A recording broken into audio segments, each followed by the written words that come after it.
Hey guys, আমি এখন চলে এসেছি 200 বছর পুরনো মহানদাতা বাবার মন্দিরে। তো চলো তোমাদের আজকে বাবার কাহিনী শোনাবো। আর গাইস, আজকের দিনে এই মন্দিরের ভিড়টা তো দেখতে পাচ্ছ, ক্রেজি ক্রেজি পুরো ভিড় রয়েছে। তো চলো তোমাদের পুরো ভিডিওটা দেখতে পাবে আর তোমাদের ভিড়টা দেখতে হবে গাইস।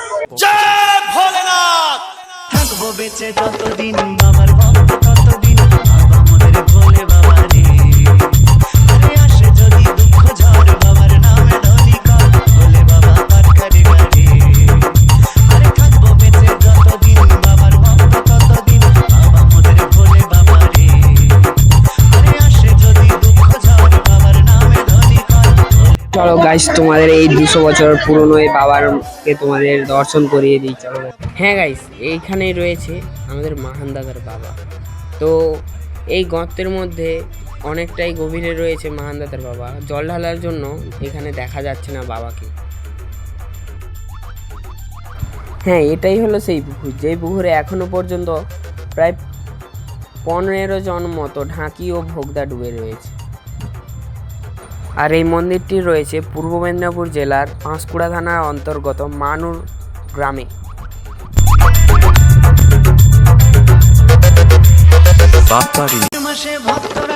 এখানে বেলা প্রায় 11টা বাজতে চলল, কিন্তু ভিড় কমার কোনো নাম নিচ্ছে না। তো এখানকার বাবা এতটাই জাগ্রত, কি আর বলবো। তার জন্য এখানকার বাবা খুবই মনস্কামনা সবারই পূরণ করে। তাই খুব শত শত ভক্ত আসছে এখানকে জল থেকে বাবার মাহাত্ম্যটা জেনে নেব। তো চলো, তোমরা কাউকে কি বলছে শুনে নাও। মানে কাঁটা সন্ন্যাস হয় বা বেদমনে ভোগদা পড়ে। আর এখানে হচ্ছে প্রচুর, যেমন ঝড় জল হোক, একটা হলো মনে হয় যাত্রী দুধ নিয়ে যাত্রী আসে, প্রত্যেক জায়গায় ঝড় জল হোক এখানে যাত্রী আসবে, একটা হলেও আসবে এখন। আর নদী আসে, আবার মালিককে কিনে দিতে হয়। মানে বাবার তাহলে মন্দিরটা এখনো মানে কোনো সংস্কার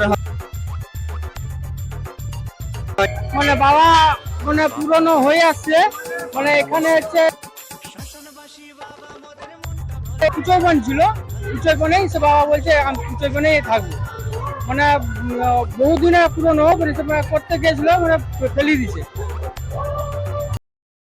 এখানে আপনি তো বাবার ভক্ত, তাহলে আমি একটা কোশ্চেন করতে পারি? হ্যাঁ বলুন। বলছি, বাবার গলায় যে সাপটা থাকে, ওই সাপটার নাম কি বলতে পারেন? বাসুকি নাগ। would like to take notes while I